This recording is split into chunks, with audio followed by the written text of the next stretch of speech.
जय हिंद साथियों, स्वागत है आप सभी का आमस गुरुकुल के संघर्ष फाउंडेशन बैच में। साथियों, हम लोग बहुपद के इंट्रोडक्शन क्लास को बहुत ही अच्छे तरीके से सीखे समझे। बहुपद किसे कहते हैं, इन बातों को जानने के लिए पूरा विस्तार से हर एक बेसिक कॉन्सेप्ट को भी समझने व सीखने का प्रयास किए। तो साथियों, कल के क्लास में हम लोग जहां तक पढ़े थे उनको आज शॉर्ट में रिवीजन भी करेंगे। साथ ही साथ आज के क्लास में बहुपद के प्रकार को बहुत ही अच्छे तरीके से डिटेल में एक एक स्टार बिंदु के साथ समझने व सीखने का प्रयास करेंगे। बहुपद आपका हो जाए, बहुपद पर आपका विशेष पकड़ हो, बहुपद से संबंधित सारे प्रॉब्लम को आप सरल कर पाए, आप सॉल्व कर पाए, इस लायक हम आपको हर संभव बनाने का प्रयास करेंगे। एनसीईआरटी के सारे प्रॉब्लम आप बना पाए, स्वयं से आप उसको डिटेल में अच्छे तरीके से बनाने का प्रयास कर पाए, इस लायक हम आपको बनाने का प्रयास करेंगे।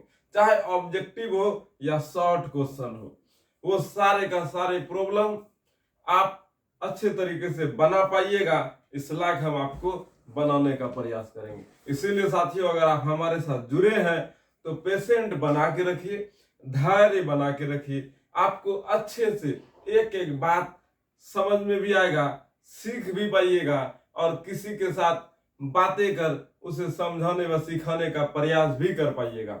आप एक लाजवाब और इंटरेस्टिंग विद्यार्थी बन जाइएगा।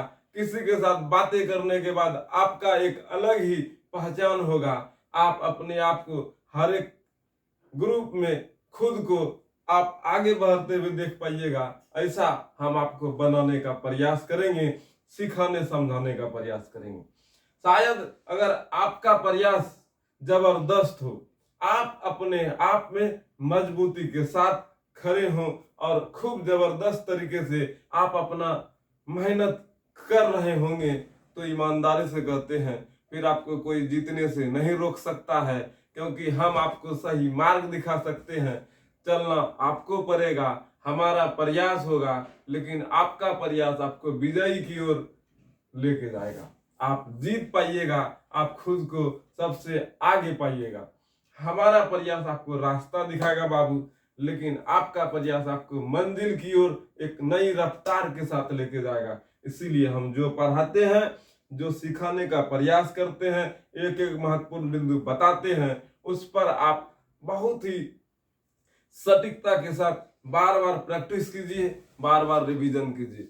रिवीजन प्रैक्टिस ही आपको गणित में बेहतर प्रदर्शन करने का एक हौसला, एक ताकत देगा। इसीलिए गणित है, इसमें रट्टा मारने की जरूरत नहीं है, इसमें समझ विकसित करने की जरूरत है, इसमें खुद को मेहनती बनाने की जरूरत है।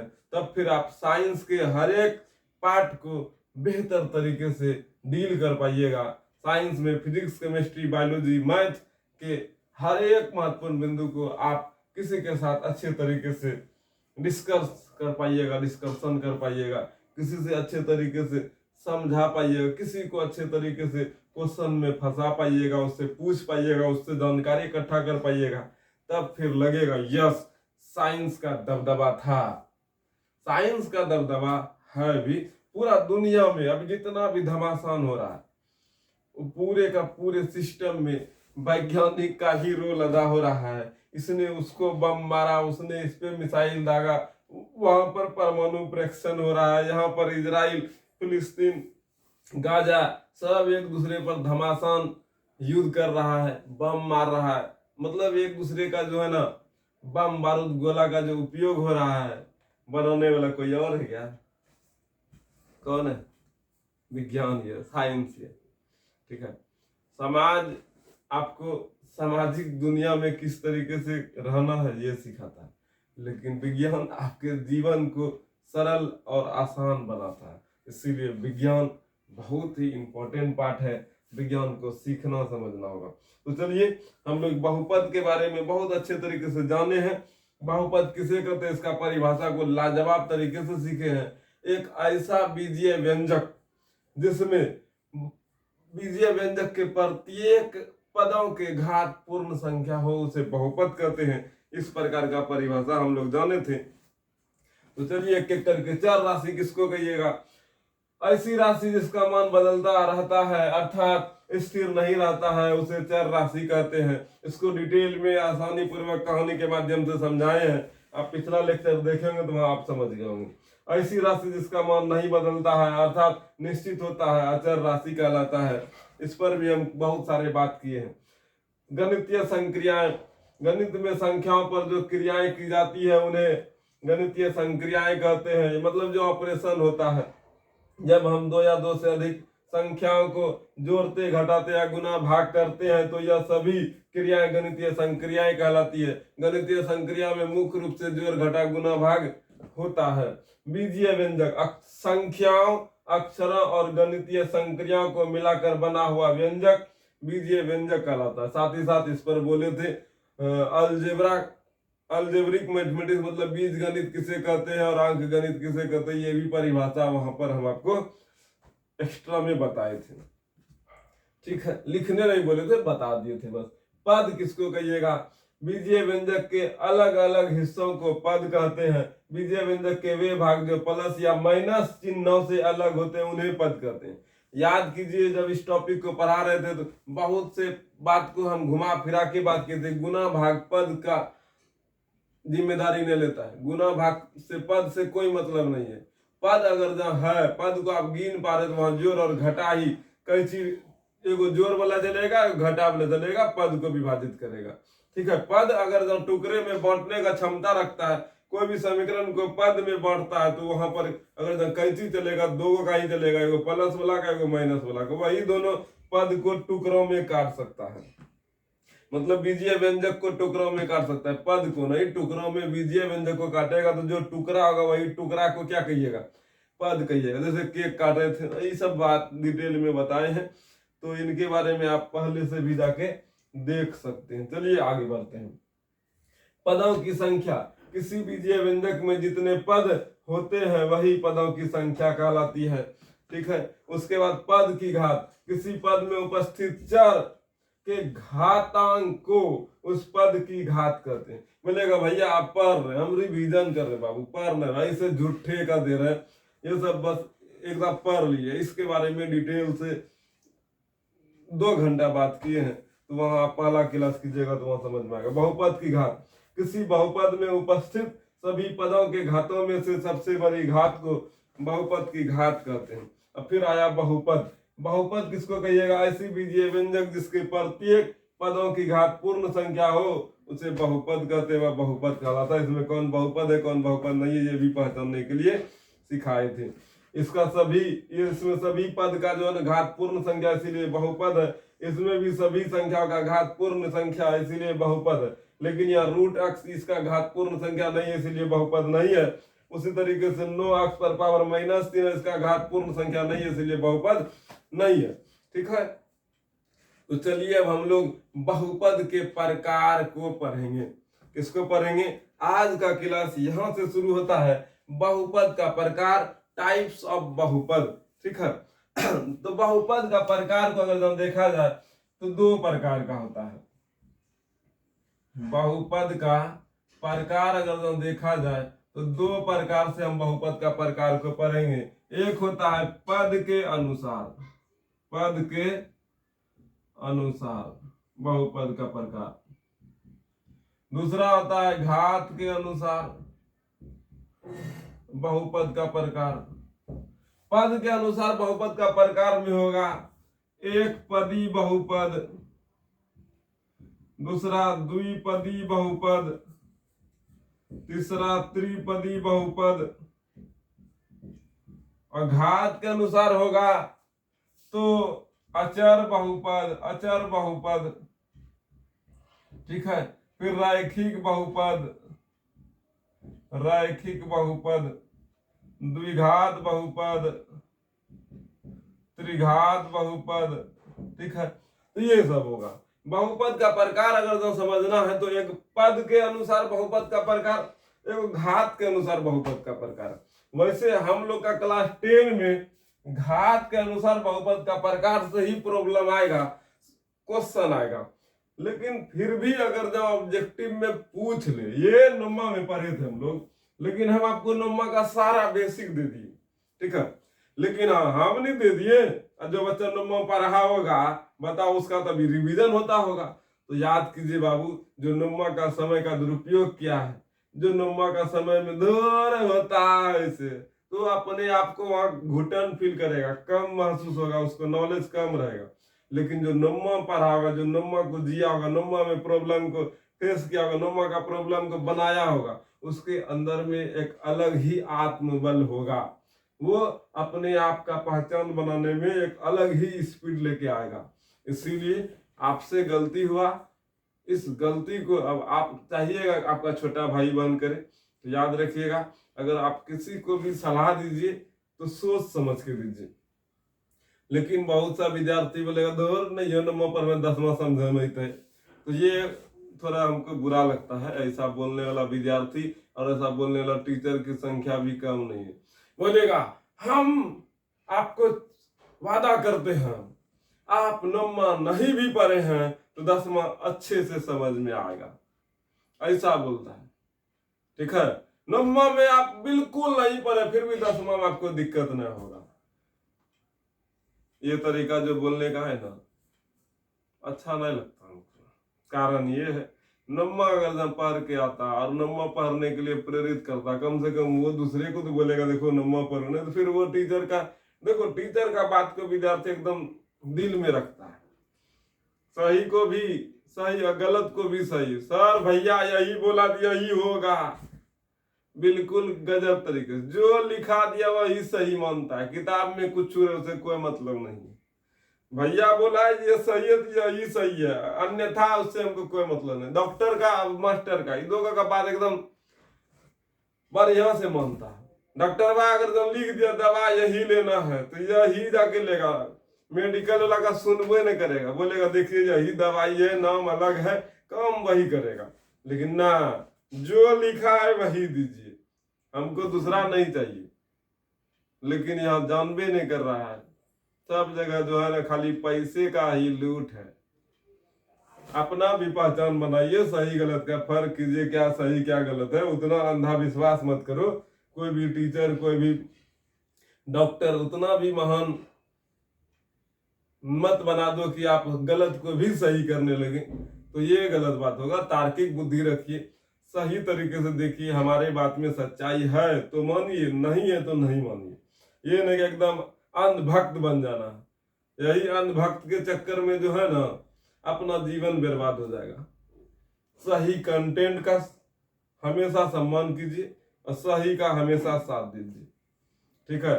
लूटने घसुटने वाला ढेरी मिलेगा बाबू, और अपना समय व्यतीत कीजिए, बर्बाद कीजिए। कौन रोक रहा है? जबरदस्ती कोई आपको बुलाया है नहीं किधर, आप अपने इच्छा अनुसार गए। चलिए ठीक है, मुद्दा पे आते हैं। बहुपद का प्रकार को पढ़ते हैं, नंबर नहीं पढ़े हैं तो पढ़ना चाहिए। बस यही है कि हम नंबर के हर एक बात को ही बता रहे हैं, और कोई विशेष बात नहीं है। घात के अनुसार बहुपद का प्रकार और पद के अनुसार बहुपद का प्रकार। चलिए एक एक करके अब परिभाषा को भी समझते हैं, ठीक है। पद के अनुसार बहुपद का प्रकार का परिभाषा समझते हैं। जैसे एक पदी बहुपद, एक पदी बहुपद, ठीक है। तो एक पदी बहुपद किसको कहिएगा? वैसा बहुपद जिसमें केवल और केवल एक पद हो, उसे एक पदी बहुपद कहते हैं। जैसे में एग्जांपल में हम लिखें 3x², इसमें एक पद है एक पदी बहुपद। 4y एक पद है एक पदी बहुपद। 7x³ एक पद है एक पदी बहुपद। 5 एक पद है एक पदी बहुपद। बोलेगा भैया 5 कैसे एक पदी बहुपद है? तो बाबू इसमें कुछ नहीं, तो अक्ष पर पावर आप 0 लिख सकते हैं, तो है ना। तो जिसमें देखो बहुपद किसको कहिएगा? जिसमें चर राशि, वो चर राशि गणित की संक्रियाएं रहेगा, उसी को ना बहुपद कहिएगा। तो इसमें देखिए वो चर राशि 5 है, चर राशि x है, और इसके बीच में कुछ नहीं तो गुना है। अब मिल गया, इसीलिए बहुपद है। तो ये एक पदी बहुपद है। तो एक पदी बहुपद में क्या होगा, एगो पद होगा। वैसा बहुपद जिसमें केवल और केवल एक पद हो उसे एक पदी बहुपद कहते हैं। दूसरा, द्विपदी बहुपद। द्विपदी बहुपद, तो वैसा बहुपद जिसमें केवल और केवल दो पद हो उसे द्विपदी बहुपद कहते हैं। जैसे 3x² + 4x, एक पद दो पद, ये द्विपदी बहुपद हो गया। 4x + 3, एक पद दूसरा पद, द्विपदी बहुपद हो गया। 3x + 4, एक पद दूसरा पद, ये द्विपदी बहुपद हो गया। 5x³ + 3x², एक पद दूसरा पद, एक पद दूसरा पद, तो ये क्या हो गया, द्विपदी बहुपद हो गया। तो द्विपदी बहुपद में किसी को कोई दिक्कत, जिसमें केवल और केवल दो पद होगा उसको द्विपदी बहुपद कहेंगे। ठीक है, यहाँ देखिए खाली संख्या, यहाँ भी खाली संख्या, इसका मतलब ये नहीं कि उसमें अक्स नहीं है, लेकिन अक्स पर पावर 0 के रूप में है। तो अब त्रिपदी बहुपद, देखिए इतना अच्छे तरीके से बहुपद पर एक परिभाषा आपसे बनने लगे। ठीक है, और हमको उम्मीद है आप अब धीरे धीरे उस लायक बनने लगे होंगे, परिभाषा फील करने लगे होंगे। त्रिपदी बहुपद, वैसा बहुपद जिसमें केवल और केवल तीन पद हो, का पद तीन पद हो, उसको त्रिपदी बहुपद कहते हैं। त्रिपदी बहुपद का मतलब केवल और केवल उसमें तीन पद होगा। कितना पद होगा, तीन पद होगा। ठीक है, चलिए एग्जांपल लेते हैं। 3x² + 4x + 5, अब बताओ ये एक पद दो पद तीन पद, तो त्रिपदी बहुपद हो गया। उसी तरीके से 6x² + 7x + 5, एक पद दो पद तीन पद, त्रिपदी बहुपद हो गया। तो जिसमें केवल और केवल तीन पद होगा उसको त्रिपदी बहुपद कहेंगे। तो चलिए चतुर्थ बहुपद, चतुर्थ बहुपद, चतुर्थ पदी बहुपद, तो वैसा बहुपद जिसमें केवल और केवल चार पद होंगे उसे चतुर्थ पदी बहुपद कहेंगे। एग्जाम्पल में आप लिखिएगा तो ये लिखिए 4x³ + 3x² + 2x + 5, ये क्या है, चतुर्थ पदी बहुपद है। तो एक बच्चा को हम क्वेश्चन पूछते बताइएगा, एक बच्चा के आप सबसे पूछ रहे बताइए, वैसे ऑफलाइन में रहता है एक बच्चा से क्वेश्चन पूछते देखते कौन रे खड़ा रे, हाँ तो ही बतेगा खाली। अगर ना कोई कुछ बताया तो समझ जाना उसका सास, आगे वाला कहानी अभी नहीं बोलेंगे हम, ऑफलाइन रहता तो बोल देते हैं। ठीक है, ऑफलाइन रहता तो बोल देते, ऑनलाइन है जी एक दादा बोल देंगे वही रह जाएगा। तो अच्छी बात है, जब इसमें दिक्कत हो जाएगा ये सब बात बोलने के बाद। तो चतुर्थ पदी बहुपद ऑफलाइन में रिकॉर्ड नहीं होता जी, तो इसीलिए तो निमनी चलता है। ऑनलाइन में परमानेंट रहेगा, एक गलती कर दिए तो हाँ उसमें गलती रहेगा, बदलेगा नहीं। लेकिन एक चीज हम कहेंगे, याद रखना, एक चीज हम कहेंगे, क्या कहेंगे, अच्छे तरीके से सोचो। अगर ना यही गलती करने का मौका आपको नहीं मिलता, यही गलती करने का मौका अगर आपको नहीं मिलता तो आपको कोई दिक्कत नहीं होता। लेकिन गलती करने के बाद सुधार करने का मौका नहीं मिले तो दिक्कत ना होगा, होगा ना। तो यही बात है। ऑफलाइन में क्या होता है, गलती करता है तो वहां चलो ठीक है, ऑनलाइन में क्या होता है, गलती कर दिया सुधार करने का मौका मेरे पास नहीं है तो हमको दिक्कत होता है। इसीलिए मेरा प्रयास रहता है कि शब्दों को व्यवस्थित तरीके से रखें और साफ सुथरे तरीके से रखें। फिर भी गलती इंसान है तो होगा, लेकिन प्रयास करते हैं गलती कम हो। ठीक है, और हमारा वीडियो में एडिटिंग नहीं होता है, हम डायरेक्ट कैमरा लगाते हैं, खड़ा होते हैं, शुरू हो जाते हैं, ना इधर कट ना उधर कट, कोई कट ना, सीधा शुरू। जैसे कोई लाइव क्लास में शुरू करता है पढ़ाने के लिए, ठीक उसी प्रकार हमारा कैमरा मोबाइल में चालू होता है, हम इधर चालू होते हैं, कोई कट उठ ना है, कोनो एडिटिंग ना, डायरेक्ट सिस्टम पे लागू है।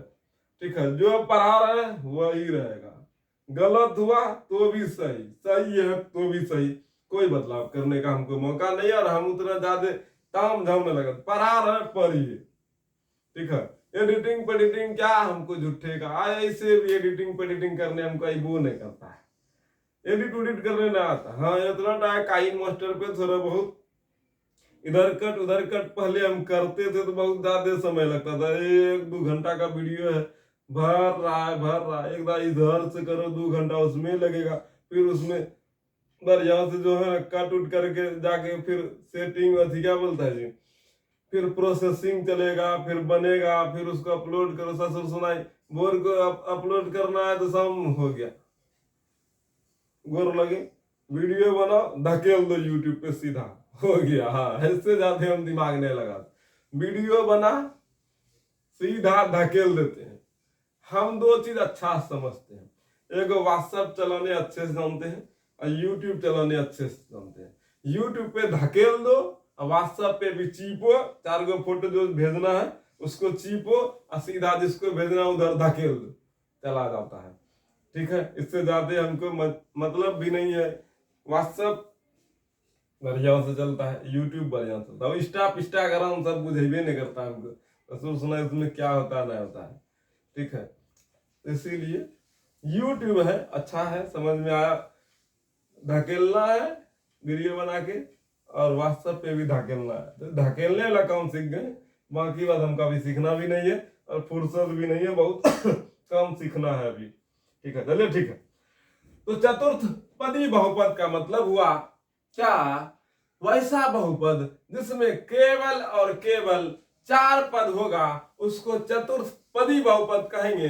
लेकिन यहाँ पर अभी हम बोले एगो प्रश्न पूछते हैं, तो पूछते बताइएगा, चतुर्थ पदी बहुपद है तो एग्जाम्पल में एगो पहले हम आपसे पूछते हैं, बताइएगा 3x³ + 4x² + 5x + 6, बोलो क्या ये चतुर्थ पदी बहुपद है? तो भैया क्या हौला वाला क्वेश्चन पूछते हैं, 1 पद 2 पद 3 पद 4 पद, ये चतुर्पदी बहुपद ही है भैया।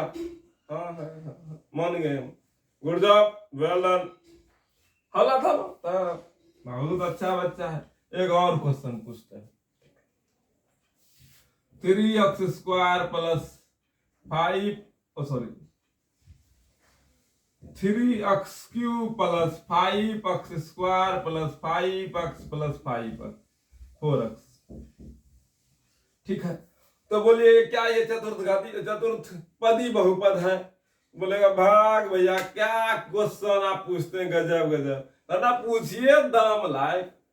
देखिए भैया 1 पद 2 पद 3 पद 4 पद तो चतुर्पदी बहुपद है, तब ये हौला से बाबू क्वेश्चन पूछता है, भारी ना पूछता है, ऐसे से पूछता है क्या ये चतुर्थपदी बहुपद है? तो बोलेगा आप ही तो गिन दिए, 1 पद 2 पद 3 पद 4 पद, हाँ है, लेकिन बाबू हमर सोना इधर ध्यान दो, देखो बाबू ध्यान नहीं देगा तो जाके नाक भांग देंगे।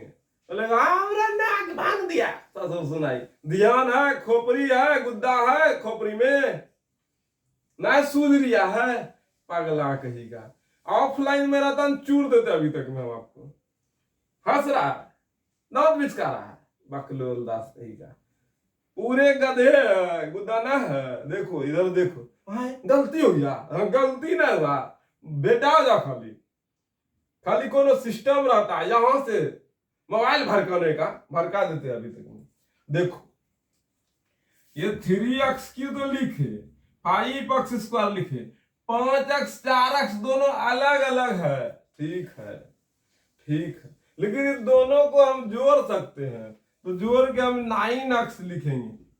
अब बोलो दोनों का अलग अलग खोपड़ी, अबे 9x को 4 के धर दिया तो चतुर्थपदी बहुपद है, दोनों को एक में लपेट दिए, अब रे 9x है, तो बोलो ये चतुर्थपदी है कि त्रिपदी है?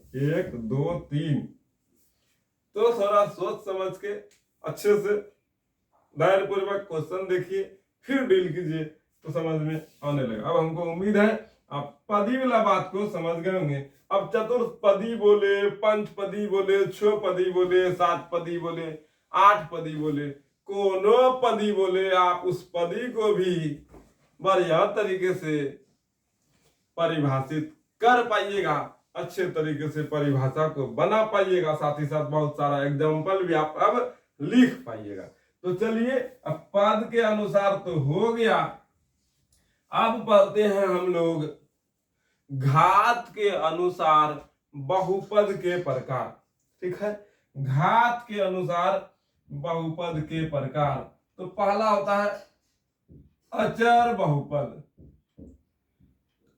अचर बहुपद, ऐसा बहुपद या फिर वैसा बहुपद जिसमें किसी बहुपद का घात 0 हो, उसे उचर बहुपद कहते हैं। जैसे 4x पर पावर 0, तो ये x पर पावर 0 है, तो ये 4 गुना 1 हुआ 4 हुआ, तो ये हुआ अचर बहुपद। इसमें चर है भी तो नहीं है, ओ चर बहुपद नाम ही है, मतलब कि खाली संख्या दिखेगा, खाली नंबर दिखेगा, चर रह कर भी नहीं है।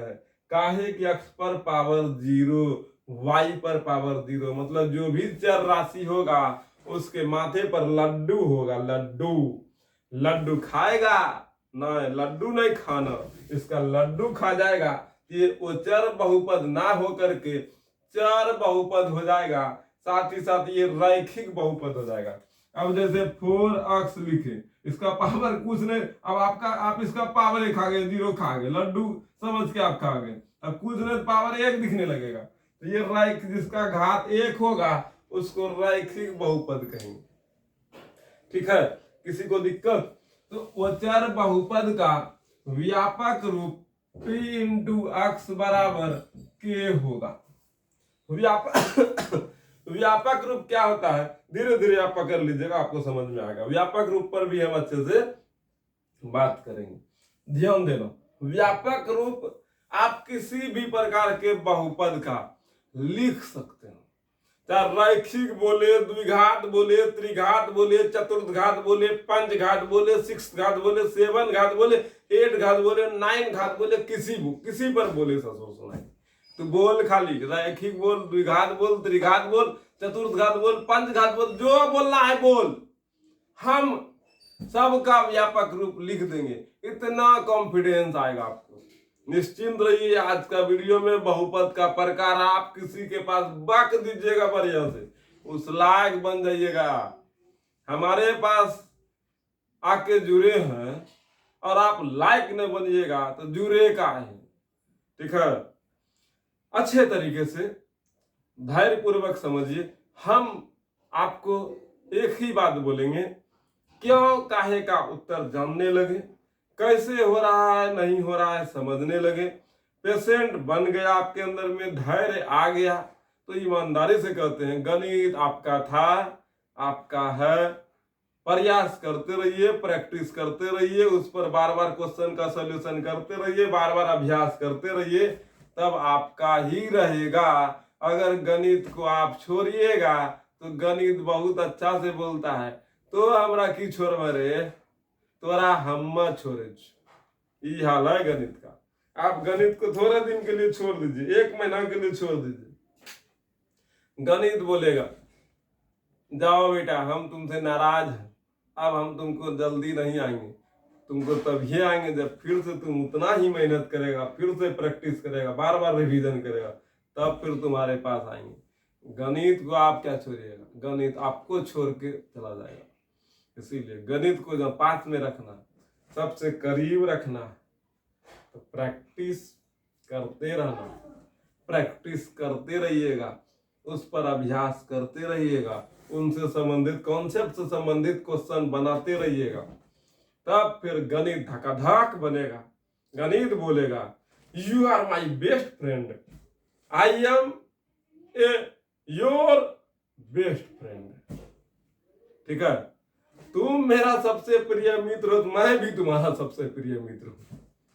लेकिन ईमानदार से कहते हैं जिस विषय में आप बहुत मेहनत करते हैं, परीक्षा जाकर दे दीजिएगा तो पता चला धुर गणितों में साल भर मेहनत कर लियो हुमची का एगो क्वेश्चन छुटी लो हम लोग। एक क्वेश्चन मेहनत करने लगा जब छूटता है ना, बहुत दर्द होता है, बहुत मन बैठ जाता है, उतना दर्द होता है।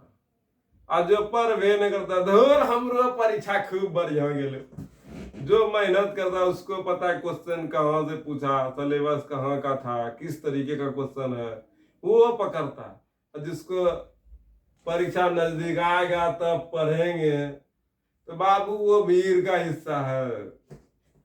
और हमारे साथ पढ़ने वाला विद्यार्थी भीड़ का हिस्सा नहीं, भीड़ में यूनिक है, वो अलग पहचान बना लेगा, वो आपको दिखने लगा होगा। तो ओचर बहुपद किसको कहिएगा? जिसका मान निश्चित होता है, जिसका मान निश्चित होता है, जिसमें घात 0 होता है। ओचर बहुपद का घात मतलब घातांक कितना होता है? 0।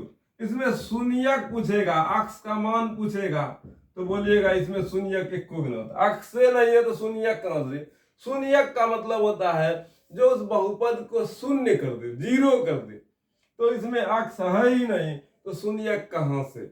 इसका कोई मतलब नहीं होता। इसका ग्राफ अगर ना पूछे कैसा होगा तो बोलिएगा इसका ग्राफ जो है ना अक्ष एक्सिस के पैरेलल होगा, समांतर होगा, एकदम धकाधक, एकदम यहाँ सीधा ऐसा ही रहेगा। ये हो गया आप लोग का ओचर बहुपद। चलिए हम लोग जितना पढ़े हैं उनसे संबंधित सारे बातों को अब पढ़ते हैं, लिखते हैं, फिर आगे की ओर हर एक बात को पढ़ते चलेंगे।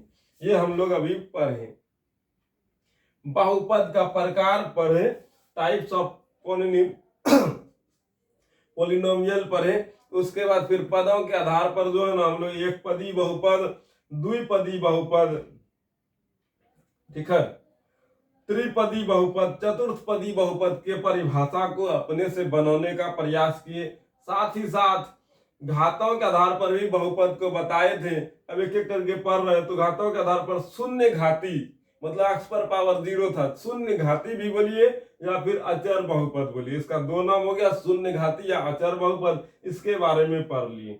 और उसके बाद अब एक घाती को हम लोग रैखिक बहुपद भी बोलेंगे, द्विघाती बहुपद, त्रिघाती बहुपद। तो त्रिघाती बहुपद तक का ही हम लोग को परिभाषा लिखना है, लेकिन चतुर्थघाती, पंचघाती सबका परिभाषा आप खुद से बना पाइएगा। ये हम आपको बनाने का प्रयास करेंगे, उस लायक हम आपको बना देंगे। तो चलिए अब इतना ये बात लिखने के बाद बाबू ये बात आप लिखिए अच्छे से, ठीक है।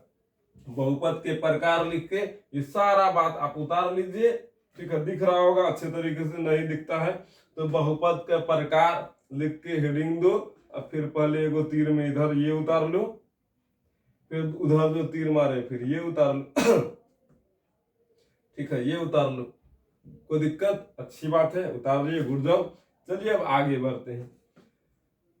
अब एक पदी बहुपद किसको कहते हैं? ऐसा बहुपद जिसमें केवल एक पद होता है, एक पदी बहुपद कहलाता है। बहुत सारा एग्जांपल लिख दिए। उसके बाद द्विपदी बहुपद, ऐसा बहुपद जिसमें केवल 2 पद, केवल यहाँ नहीं लिखे, आपका मन है लिखने का तो लिख लीजिए, केवल लिखने से और अच्छा लगने लगता है। जिसमें केवल 2 पद होते हैं द्विपदी बहुपद कहलाते हैं। बहुत सारा एग्जांपल है, आप इसको लिख लीजिए। उसके बाद त्रिपदी बहुपद, त्रिपद बहुपद है, त्रिपदी भी आप लिखिएगा तो अच्छा लगेगा। वैसा बहुपद जिसमें केवल 3 पद होते हैं त्रिपदी बहुपद कहलाते हैं। एग्जाम्पल में आप ये लिख सकते हैं। चतुर्थपदी बहुपद सब यहाँ नहीं लिखा गया है, फिर भी हम आपको समझाए थे। चलिए अब हम लोग पढ़ते हैं अचर बहुपद। क्या पढ़ते हैं? अचर बहुपद। अचर बहुपद के बारे में हम सारे बात को बता दिए, इसमें जितना भी स्टार बिंदु सब लिखेगा। अचर बहुपद लिख के डैश मारिए, उसके बाद लिखे जिस बहुपद में कोई चर राशि नहीं होता। चर राशि मतलब एक्स वाई आदि नहीं होता है, और जिसका मान हमेशा एक जैसा रहता है, मतलब निश्चित रहता है। 4 है तो 4 है, 5 है तो 5 है, 6 है तो 6 है, 7 है तो 7 है, निश्चित रहता है। ठीक है, उसे अचर बहुपद कहते हैं। मतलब ये जिस बहुपद का घात 0 होता है उसे अचर बहुपद कहते हैं। जिस बहुपद का चरों का घात 0 हो उसे अचर बहुपद कहते हैं। जिस बहुपद का चरों का घात 0 हो उसे अचर बहुपद कहते हैं। इस तरह से भी आप परिभाषा लिख सकते हैं। किसी को दिक्कत, इतना बड़ा जो नहीं लिखना तो लिखेगा वैसा बहुपद जिसके चरों का घात 0 हो उसे अचर बहुपद कहते हैं। यहाँ पर एग्जांपल में ये लिखेगा 5x पर पावर 0, 7x पर पावर 0, 9x पर पावर 0, 11x पर पावर 0। अबे यार 11x पर पावर 0 है मतलब खाली 11 है, यही है। ठीक है, और इसका सामान्य रूप जनरल सूत्र जो जनरल रूप जो है ना, इसका क्या होता है p इंटू एक्स बराबर के का मान हमेशा एक कांस्टेंट होगा, के का मान हमेशा एक संख्या होगा। ठीक है, तो के एक स्थिरांक होगा, एक संख्या होगा। किसी को दिक्कत? 1 मिनट।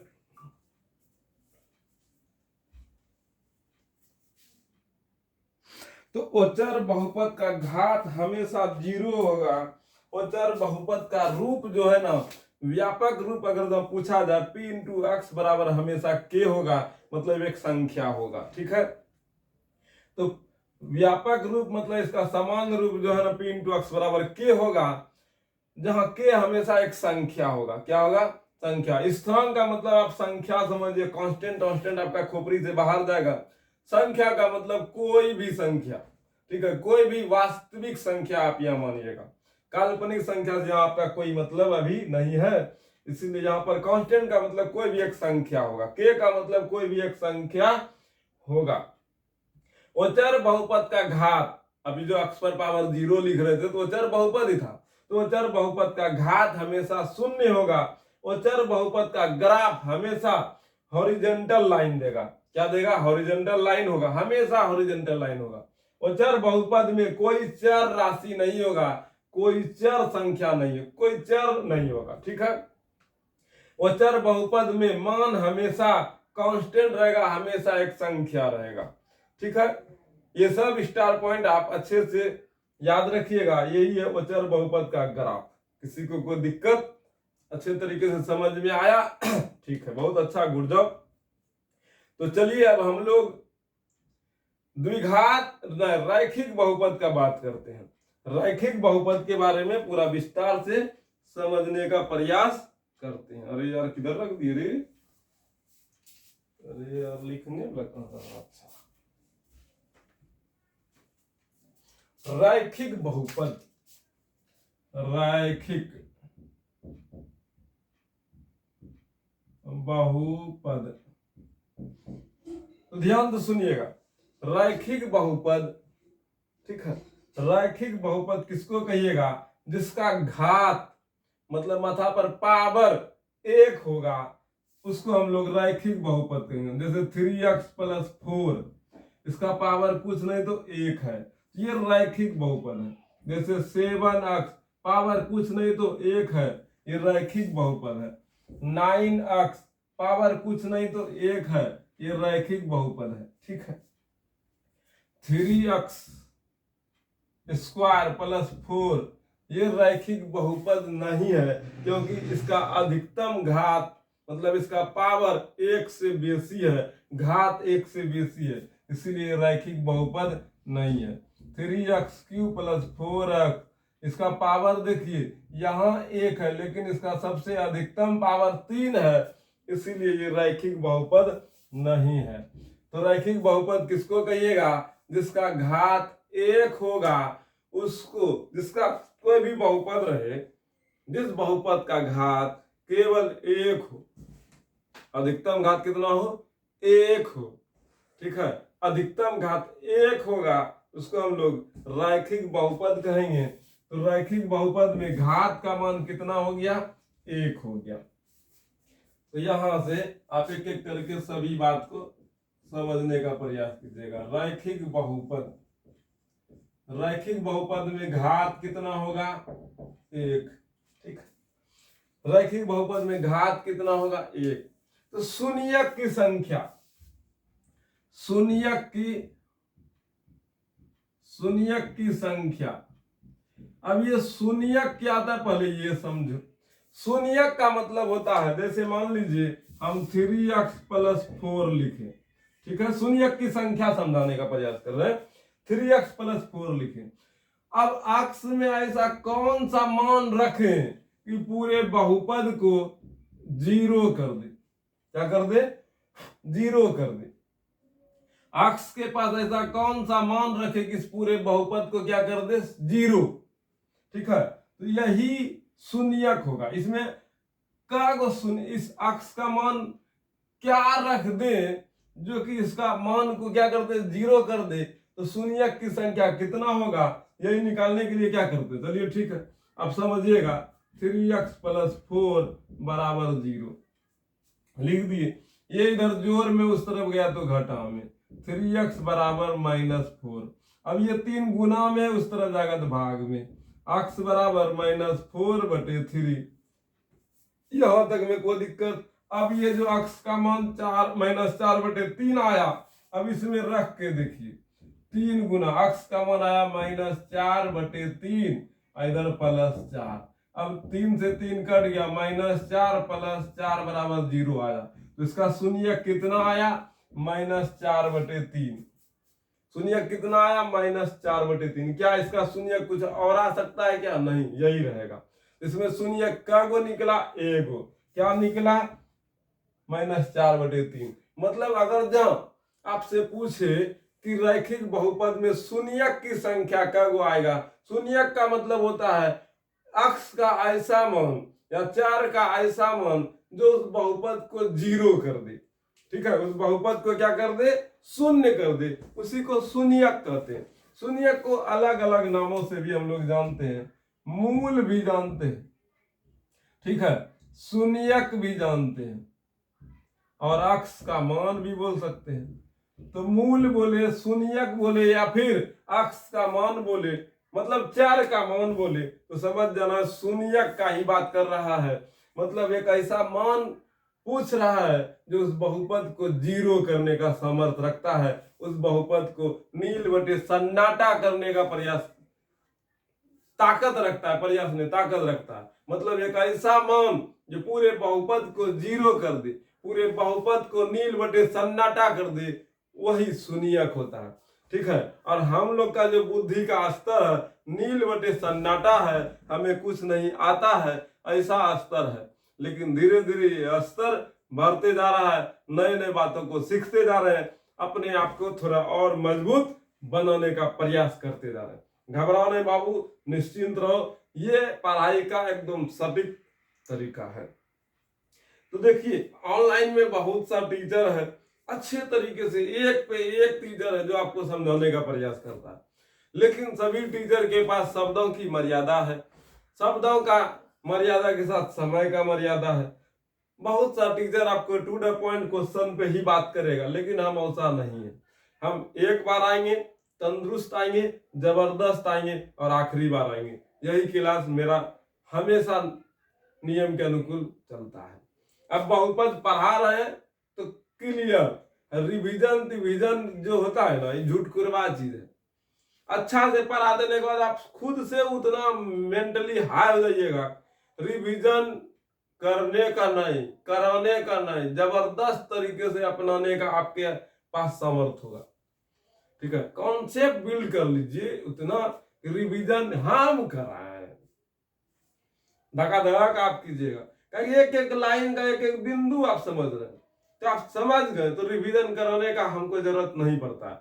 लेकिन फिर भी सक्सेस कोर्स में आपको सिलेक्टेड क्वेश्चन दिया जाएगा, उन सब बच्चा को जो थोड़ा सा धूर पर भाई लास्ट में, तो उनको भी बाबू साथ में लेके चलना होता है, उसको भी रिजल्ट दिलवाने के लिए मेहनत करना होता है। लेकिन भविष्य का निर्माण वही करेगा जो संघर्ष फाउंडेशन बैच के साथ जुड़ा है। रिजल्ट का निर्माण वो करेगा जो सक्सेस कोर्स के साथ जुड़ेगा, वो सिर्फ रिजल्ट बनाएगा, लेकिन फ्यूचर संघर्ष फाउंडेशन बैच बनाएगा। आपका जिंदगी का नई ऊंचाई को संघर्ष फाउंडेशन बैच लेके जाएगा। सक्सेस कोर्स आपको रिजल्ट में थोड़ा 4 चांद लगा सकता है, सक्सेस कोर्स आपके रिजल्ट में थोड़ा नंबर बढ़ा सकता है, नंबर में बढ़ोतरी कर सकता है, लेकिन नॉलेज में कोई बढ़ोतरी नहीं करेगा। नॉलेज में आपको ज्यादा पकड़ नहीं आएगा। सक्सेस कोर्स में इतना बातें नहीं करेंगे, एकदम सेलेक्टेड क्वेश्चन आएगा, धकाधक चला जाएगा। यही आएगा, यही पढ़ो, बस बच्चे बोले यही था, हाँ 4 डायग्रा लिखबो, याद करबो, खत्म। बोरा में लो बच्चा सब बताइए। हम आपको क्या जबरदस्ती नहीं पढ़ा सकते हैं, पढ़ना तो आपको पड़ता ही है। तो शून्यक की संख्या अगर ना रैखिक बहुपद में पूछा जाए तो कितना आएगा? 1 आएगा। तो रैखिक बहुपद का घात कितना? 1। शून्यक की संख्या कितना? शून्यक की संख्या कितना? 1। ठीक। रैखिक बहुपद का ना ग्राफ पूछे, ग्राफ, रैखिक बहुपद का जब ग्राफ पूछे तो एक सरल रेखा होगा। रैखिक बहुपद का ग्राफ कैसा होगा? एक सरल रेखा होगा। ठीक है, इस तरीके से कट जाए। ठीक है, इधर से कटे, एक्स एक्सिस वाई एक्सिस को, लेकिन ये काटेगा, ऐसे कट जाए। ठीक है, ये सरल रेखा है। तो रैखिक बहुपद का ग्राफ कैसा होगा? जैसे कटना है कटे, इधर से कटे, कोई दिक्कत। ये जो रेखा गया है सरल रेखा, एकदम सीधी लाइन गया है, स्ट्रेट लाइन गया है। ठीक है, हॉरिजॉन्टल ऐसे नहीं गया है, एक दूसरे एक्स एक्सिस वाई एक्सिस को काट रहा है। ठीक है, तो ये सरल रेखा है। अब देखिए, एक बिंदु अक्ष को एक के बिंदु पे काट रहा है, अक्ष को ज्यादा बिंदु पे नहीं काट रहा है, एक बिंदु पे काट रहा है, मतलब अक्ष का मान एक के होने वाला है।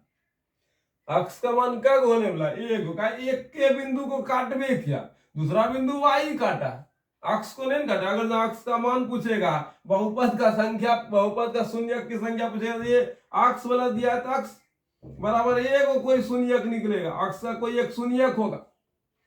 तो इसका मतलब है ग्राफ ये भी दिखा देता है शून्यक का बिंदु पर अक्ष कटा है। जैसे मान लीजिए हम ये मेरा अक्ष लाइन है, हम इसको कटाते हैं। ठीक है, कट गया। देखिए का बिंदु का था, 1 बिंदु, 2 बिंदु, 3 बिंदु, 4 बिंदु, 5 बिंदु, 6 बिंदु। तो अक्ष का मान 6 गो है, 6 गो शून्यक है। ठीक है, ये दिख जो जितना बिंदु पे कटा है अक्ष, उतना शून्यक की संख्या दिखाता है। तो यहाँ पर सरल रेखा बोल रहा है। अगर रैखिक बहुपद में ग्राफ सरल रेखा है, इसका मतलब है अक्ष वाला लाइन को या वाई वाला लाइन को एक ही बिंदु पर काटेगा। ठीक है, कब बिंदु पर? एक बिंदु पर। इसीलिए ग्राफ कैसा होगा? ग्राफीय निरूपण कैसा होगा? सरल रेखा होगा। क्या होगा? सरल रेखा होगा। ग्राफीय निरूपण कैसा होगा? सरल रेखा होगा। रैखिक बहुपद का घात कितना? 1। शून्यक की संख्या मतलब अक्ष का कितना मान है जो उस बहुपद को 0 कर दे, एक के गो मान आएगा। अक्ष का ज्यादा मान नहीं, मतलब कोई भी चर राशि रहे, अक्ष रहे, वाई रहे, कोई भी रहे। जैसे मान लीजिए कोई बहुपद में जो है ना 3x लिखा +4 लिखा। ठीक है, ये रैखिक बहुपद है। लेकिन कोई बच्चा बोला भैया हम अक्ष के जगह जो है ना 3a + 5 लिखे, तो क्या ये बहुपद नहीं है? तो कोई भी अक्ष के जगह चर हो सकता है।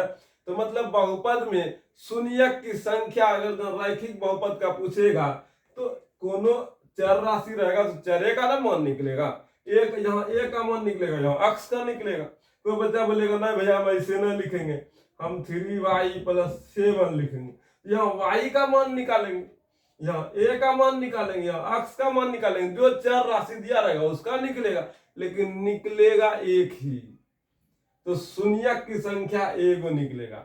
ग्राफीय निरूपण सरल रेखा होगा। ठीक है, किसी को दिक्कत? अब चलिए थोड़ा व्यापक रूप की ओर चलते हैं। व्यापक रूप आपको जो परेशान कर रहा है वो व्यापक रूप आप समझिएगा। रैखिक बहुपद का व्यापक रूप, ठीक है, सरल रूप, ठीक है, क्या होगा? अक्ष ax + b, p × x बराबर ax + b। यहाँ अक्ष रहेगा तो यहाँ अक्ष, यहाँ y रहेगा तो यहाँ y, यहाँ z रहेगा तो यहाँ z, यहाँ जो रहेगा वही यहाँ रहेगा। ठीक है, यहाँ y दीजिएगा तो यहाँ y रहेगा, यहाँ z दीजिएगा तो यहाँ जेड रहेगा, जो देना है दे दीजिए। हम यहाँ अक्ष दिए हैं, यहाँ अक्ष रहेगा, समझना बस। बहुत बातें करना इस पर, यही व्यापक रूप है। तो व्यापक रूप का मतलब होता है बाबू फार्मा। क्या होता है? फार्मा। अभी फार्मा क्या होता है जी, तो समझो, समझाते हैं थोड़ा। देखो हमारा मतलब है आपको समझ में आना चाहिए, हम कैसे समझाएंगे, किस तरीके से समझाएंगे, वो मेरे पे छोड़ दीजिए। फार्मा का मतलब हम आपको समझाते हैं। बचपन का दिन याद कीजिए, हाँ याद आ जाएगा, हम याद दिलाते हैं। बच्चों में आप लोग कुरिया फुचिया खेलते होंगे, हाँ याद है। कनियन मनियन कपड़ा का बनाते होंगे, एकदम बढ़िया से मुंडी तुंडी बाल उल सेट करते होंगे। कनियन और मनियन मतलब एगो लड़की एगो लड़का बनाते होंगे, पूरा एकदम ग्रुप बनाते होंगे, एकदम पूरा बढ़िया से एकदम घर परिवार की तरह जो है ना, एकदम बॉर्डर तॉर्डर मिट्टी का बनाते होंगे, मिट्टी का बर्तन उर्तन बनाते होंगे, खेलते होंगे। खैर आजकल के जमाने में थोड़ा सीबीएसई बोर्ड वाला सब अलगे लेवल का खेलता है। अब गैस सिलेंडर, कुकर, कुरिया फुजिया सब बिकता है मेला, वही खरीद के लाता है, उससे खेलता है। लेकिन हमारे से कोई जमाने में चूल्हा मिट्टी का बनाता था, बर्तन मतलब जितना भी बर्तन होता है खाना बनाने में, वो सब बनाता था मिट्टी का, एकदम बढ़िया से। दुकान उकान सब बनता था, तराजू उराजू सब बनता था, खास करके तराजू दीपावली के दिन में जो दिया रहता था उसमें चारों तरफ भुरकी करके एकदम बढ़िया से तराजू सेट करते थे, पेपर का फाड़ के पैसा बना लेते थे। चलो ठीक है, अब चलेगा, दिन भर खेल बढ़िया से, दिन भर खेल के शाम में भिचका देना। लेकिन उसी खेल में एक आप फार्मा वाला यूज कर दिए, क्या बिहा होगा गुरवा गुड़िया का, भोज होगा पूरी बुनिया सब्जी का, ठीक है। पर ये से एकदम खेलने में एकदम बच्चा मस्ती से खेलता है जी, वो जिंदगी जिंदगी था, मजेदार जिंदगी था।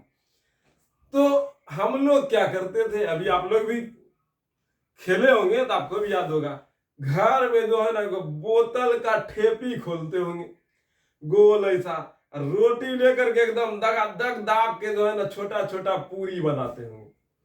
और जो ठेपी था वो फरमा था, उससे जो उसमें जैसे दाब के निकालते थे तो पूरी निकलता था, तो वो उसी साइज का हमेशा पूरी निकाल दिया। तो वो जो आपका ठेपी था वो फरमा था, उसमें रोटी डाले तो पूरी निकला। क्या निकला? रोटी डाले पूरी निकला। तो यही तो है फरमा, मतलब उस ठेपी में अगर जो रोटी डलाया तो पूरी निकलेगा, उसी साइज का निकलेगा जिस साइज का ठेपी है। थोड़ा सा भी छोटा बनाना, एकदम गोल गोल, ठीक है। जब पूरी काटते थे तो उससे एगो पापड़ भी निकल जाता था, कहीं रोटी में एगो परत ऊपर में एगो नीचे में रहता है, एगो पतला लगो मोटा, एकदम बढ़िया से चौक के बनाते थे, एकदम पूरा बढ़िया से भंडारा चलता था। और जो गोल गोल काटने के बाद भुरकी भुरकी बच जाता था, उसको महीन करके बुनिया में बदल देते थे, ठीक है। एकदम भंडारा चलता था, भोज चलता था पूरा, एकदम कनियन मनियन झिंगा झोर कनिया मालू ले लो चोर, एकदम पूरा बढ़िया से चलता था। क्या खूब मजा आता था।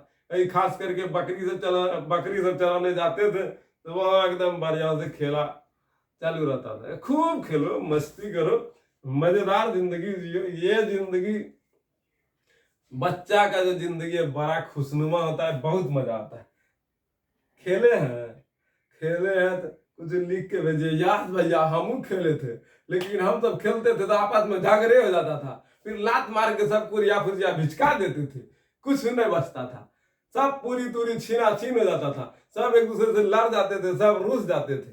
तो आपका इच्छा बढ़िया से टीम मैनेज नहीं हुआ, झगड़ा हो गया, ये सब होता है, ठीक है। एक टीम उधर से है, एक टीम इधर से है, तो खेल में भिसका दू सब हारू जरा साथी में रहता है, खेल रहे लात मार के और भिसका दिया, अब झगड़ा चालू। अब कुरिया फुजिया ज्यादा जो है ना ढेला ढेली चलने लगता है, मार से शुरू सुना, एक उन्नत मार रहे उन्नत मार, पता चलता था किसी का कान भंगा, किसी का कपार भंगा, घर में आया मार हुलूच बकरी तरह। अब घर वाला समझे कैसे कैसे चलेगा, कैसे कैसे निपटे। तो वो फरमा आप रोटी का देखें, लेकिन थोड़ा और फरमा पे बात करते हैं, तब फिर व्यापक रूप पे आप समझ में आ जाएगा। व्यापक रूप भी फरमा है, उसमें डालो हमेशा। जैसे ये हम फर्मा दिए, इस फर्मा में जो भी डालिएगा, इस फर्मा में जो भी डालिएगा इससे हमेशा रैखिक बहुपद निकलेगा। लेकिन फर्मा क्या आता है और समझो। आपके गांव में मंदिर होगा, मंदिर में भगवान का मूर्ति बनता होगा, मूर्ति बनाने टाइम अलग अलग प्रकार का भगवान होगा, गणेश भगवान, काली माँ, दुर्गा माँ, सरस्वती माँ, लक्ष्मी माँ, सब प्रकार का भगवान होगा। तो सभी का चेहरा बनाने के लिए अलग अलग फर्मा होगा, ठीक है। सरस्वती माँ के लिए सरस्वती माँ का फर्मा, इसमें डालेंगे सरस्वती माँ का जो है ना चेहरा बन के आएगा, इसमें डालेंगे काली माँ का चेहरा बन के आएगा, इसमें डालेंगे गणेश भगवान का चेहरा बन के आएगा, मतलब मुंडा बन के आएगा। तो सबका फर्मा अलग अलग है, ठीक है। तो वो फर्मा में डालिए सरस्वती माँ निकालिए, दुर्गा माँ का फर्मा में डालिए दुर्गा माँ निकलेगा, काली माँ का फर्मा में डालिए काली माँ निकलेगा, गणेश भगवान का फर्मा में डालिए गणेश भगवान निकलेगा। फर्मा का मतलब होता है उसका आकार देना, उसका रंग रूप देना। रंग रूप तो पेंट उंट कीजिएगा, मतलब उसका आकार को देना ही फर्मा कहलाता। अब यो नहीं समझा, एक लास्ट ऑप्शन देते हैं। अब जो नहीं समझेगा तो फिर हम ईमानदारी से कहते हैं आपको फिर से जाके जो है ना पहला नाम लिखाना होगा। जाओ पहला नाम लिखाओ। बच्चों में आता होगा डमरू ला एकदम बढ़िया से डिम डिम डिम डिम बजाता होगा, अब फिर बोलता होगा आइसक्रीम आइसक्रीम आइसक्रीम। तो वो जो बुचकुनिया लकड़ी वाला आइसक्रीम खाते होंगे इस प्रकार का, ठीक है, इस प्रकार का आइसक्रीम होता होगा, ऐसे लकड़ी रहता होगा। अब जो भी है तो ये आइसक्रीम एक फर्मा में डाल के इस तरह का आइसक्रीम बनाया है, ठीक है। ये जो आप लोग आइसक्रीम खाए हैं ये आइसक्रीम फर्मा में डाल के बना। ये आइसक्रीम आप खाते थे, दूध वाला आइसक्रीम पहले बच्चा में आता था, भुट्टा दे करके हम लोग खरीद के खा लेते थे। लाल वाला आइसक्रीम आता था, दूध वाला आता था, नीचे मलाई वाला रहता। अब आजकल का जमाने में एक कटोरा वाला आइसक्रीम होने लगा, ठीक है। तो वही बात है, फर्मा का मतलब एक रूप को देना, एक आकार देना। तो वही बात है यहाँ पर बहुपद का जो रूप है व्यापक रूप है, फर्मा के तरह है। मतलब इसमें डालिएगा तो रैखिक समीकरण निकलेगा। हम अब आपको अच्छे समझाते समझिएगा। यहाँ जो ए है, ए कभी भी जीरो नहीं हो सकता। ए का मान अगर हम जीरो कर दिए बाबू, 0 गुना अक्स प्लस बी, तो ये 0 गुना अक्स हो गया 0 प्लस बी। अब तो अक्स गायब हो गया तो ये रैखिक बचा कहाँ, इसीलिए ए का मान कभी भी जीरो नहीं हो सकता है और ए बी हमेशा संख्या होगा, हमेशा रियल नंबर होगा। यहाँ पर रियल नंबर ही बोलिए, हमेशा संख्या ही होगा, ठीक है। तो ए बी हमेशा एक कांस्टेंट होगा, एक स्थिरांक होगा, एक संख्या होगा। ये व्यापक रूप है, ठीक है। याद रखिए, हम याद करा देंगे आपको, व्यापक रूप लिखने में टेंशन नहीं होने देंगे। लेकिन हाँ याद रखिएगा फिलहाल रैखिक बहुपद का जो व्यापक रूप होता है वो क्या होता है, ए एक्स प्लस बी। व्यापक रूप रैखिक बहुपद का क्या होता है, ए एक्स प्लस बी, ठीक है। ए का मान कभी भी जीरो नहीं होगा, ए भी हमेशा संख्या होगा, ठीक है। अब रैखिक बहुपद का ग्राफ भी बता दिए, व्यापक रूप भी बता दिए, शून्यक की संख्या भी बता दिए और घात की संख्या भी बता दिए। रैखिक बहुपद के बारे में लगभग आपको अब जानकारी मिल गया। चलिए अब रैखिक बहुपद के बारे में नोट्स बनाइए, लिखिए, लिखाते हैं। सब बात हो गया क्लियर। अब लिखिए रैखिक बहुपद, ठीक है, लिख के डैश मारिए, लिखिए वैसा बहुपद जिसका घात 1 होती है उसे रैखिक बहुपद कहते हैं, ठीक है। रैखिक बहुपद का सामान्य रूप, ठीक है, रैखिक बहुपद का सामान्य रूप क्या होता है, ए एक्स प्लस बी, ए एक्स प्लस बी, जहां पर ए का मान कभी भी जीरो नहीं होगा, ए बी हमेशा स्थिरांक होगा, कांस्टेंट होगा, मतलब एक संख्या होगा, ठीक है। रैखिक बहुपद का घात हमेशा 1 होता है। रैखिक बहुपद का घात कितना होता है, 1, मतलब माथा पर पावर कितना रहेगा, 1 रहेगा। रैखिक बहुपद में शून्यक की संख्या एक ही होगा, मतलब अक्स का मान हमेशा एगो ही निकलेगा। वही अक्स का मान को हम लोग अल्फा मान लेते हैं। क्या मान लेते हैं? अल्फा। बीटा भी मानना है मानिए, गामा भी मानना है मानिए। ये अल्फा बीटा गामा हमारा इसका भाषा नहीं है, ठीक है, ये विदेशी भाषा है। विदेश में ABCD हम लोग पढ़ते हैं ना, वैसे अल्फा बीटा गामा किसी का भाषा है। कौन भाषा है जी? लैटिन भाषा है, होगा कौन भाषा? अभी फिलहाल हमको भाषा का सही डाटा याद नहीं है, ठीक है। रैखिक बहुपद में शून्यक की संख्या बराबर 1। रैखिक बहुपद में एगो शून्यक निकलेगा, तो वही है P इंटू एक्स बराबर AX प्लस बी। ए और बी का मान आप कुछ भी रखिए, लेकिन जीरो नहीं रखना है। तो P इंटू एक्स में जीरो रखने पर, अच्छा ये बात क्या बताना चाह रहा है ये समझाते हैं। रैखिक बहुपद में शून्यक निकालने के लिए सिखा रहा है। अब जैसे मान लीजिए P इंटू एक्स बराबर AX प्लस बी है, AX प्लस बी है। अब P इंटू एक्स का मान हम लोग जीरो रख दिए, तो जीरो बराबर AX प्लस बी हुआ, ठीक है। अब ये b इधर जोर में, इसको सीधा सीधा लिखता है, इससे ऐसे लिखने पर आपको अच्छा समझ में आएगा। ये b इधर जोर में, उस तरफ जाएगा तो घटा में, तो AX बराबर माइनस बी। अब ये इधर a गुना में, उस तरफ जाएगा तो भाग में, x बराबर माइनस बी बटे a। तो x का मान अगर जब आपको निकालना है, x का मान जब भी निकालना है, फार्मूला माइनस बी बटे a पर रखिएगा, तो x का मान मतलब शून्यक निकल जाएगा, ठीक है। तो यही बात यहाँ लिखा गया है। तो P इंटू एक्स बराबर AX plus b, P into x बराबर जीरो रखने पर AX प्लस बी बराबर जीरो, x बराबर माइनस बी बाय। उसी तरह से एग्जांपल में लिख दिया P इंटू एक्स बराबर 2x plus 3। P into x बराबर जीरो रखने पर 2x प्लस 3 बराबर जीरो। देखिए हम कल भी बोले थे, बहुपद का जब भी शून्यक निकालिएगा तो बहुपद का शून्यक नहीं निकलेगा।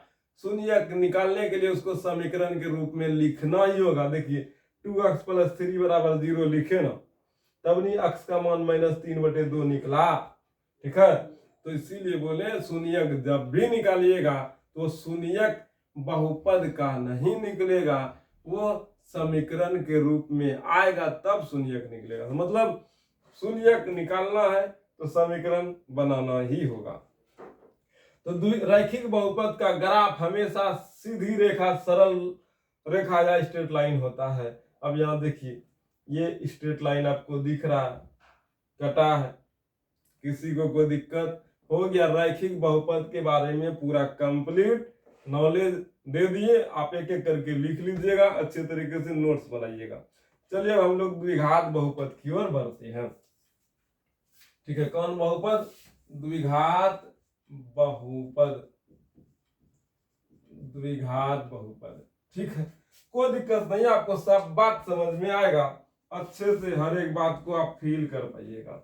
द्विघात बहुपद के बाद होगा बाबू त्रिघात, तो द्विघात खत्म होने के बाद त्रिघात पर ही जाएंगे, ठीक है। तो अच्छे तरीके से बस आप समझते जाइए। हाँ ठीक ठाक है, कोई दिक्कत नहीं है, टाइम भी बढ़िया चल रहा है। द्विघात त्रिघात, चलिए आगे बढ़ते हैं। द्विघात, अरे टाइम कितना भाग रहा है। तो द्विघात बहुपद किसको कहिएगा? वैसा बहुपद जिसका अधिकतम घात 2 हो, ठीक है। अधिकतम घात कितना हो? 2 हो। वैसा बहुपद जिसका अधिकतम घात 2 होगा उसे द्विघात बहुपद कहेंगे। जैसे एग्जांपल में 3x square plus 5x plus 4, यहाँ पर देखिए पावर 1 है, यहाँ पावर 0 है, लेकिन पूरे बहुपद में सबसे ज्यादा पावर 2 है। यही पावर बता रहा है कि हम द्विघात हैं। पावर सबसे अधिक 2 है, ये चिकर चिकर के बोल रहा है यस हम द्विघात बहुपद हैं, ठीक है। अगला लेते हैं, 4x स्क्वायर प्लस 5, ये चिकर चिकर के बोल रहा है हम सबसे ज्यादा पावर 2 रख रहे हैं, इसीलिए हम द्विघात बहुपद हैं। तो जिस बहुपद का अधिकतम घात 2 होगा उसको द्विघात बहुपद कहेंगे। किसी को कोई दिक्कत समझ में आया? चलिए आगे बढ़ते हैं। द्विघात बहुपद किसको कहिएगा? जिसका अधिकतम घात कितना हो? 2 हो। तो द्विघात बहुपद का घात कितना होगा? 2 होगा। द्विघात बहुपद का घात कितना होगा? 2 होगा। अगर इसका शून्यक निकालिए, वैसे पूरा गणित में अगर आपको द्विघात बहुपद चैप्टर द्विघात बहुपद में शून्यके निकालने के लिए ही सीखना है, तो द्विघात बहुपद में अगर जैसे मान लीजिए x square plus 4x plus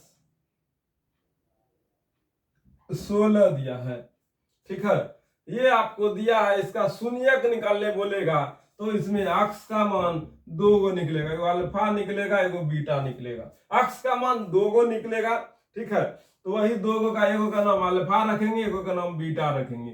कैसे निकलेगा इसके बारे में अच्छे तरीके से डिटेल में एक क्लास में सीखेंगे। कम से कम उतना हम बता देंगे कि आप इसका गुणनखंड निकालने सीखिएगा, इसका अक्स का मान निकालने सीखिएगा, ठीक है। तो ऐसा मान निकालने के लिए आपको सीख जाना है कि कोई भी बहुपद दे तो आप निकाल पाए उसका शून्यक। तो 2 गो निकलेगा, पावर 2 है, देखो किसी का घात 2 है तो 2 गो ही निकलेगा, किसी का घात सबसे बड़का 3 है तो अक्स का मान वहां 3 गो निकलेगा, अल्फा निकलेगा बीटा निकलेगा गामा निकलेगा। मान लेते हैं नाम उसका अल्फा बीटा गामा, ठीक है, आपको नाम अलग अलग रखना है तो अलग अलग रखिए। अक्स का मान 3 गो निकलेगा, ठीक है, अगर पावर 2 है तो 2 गो निकलेगा।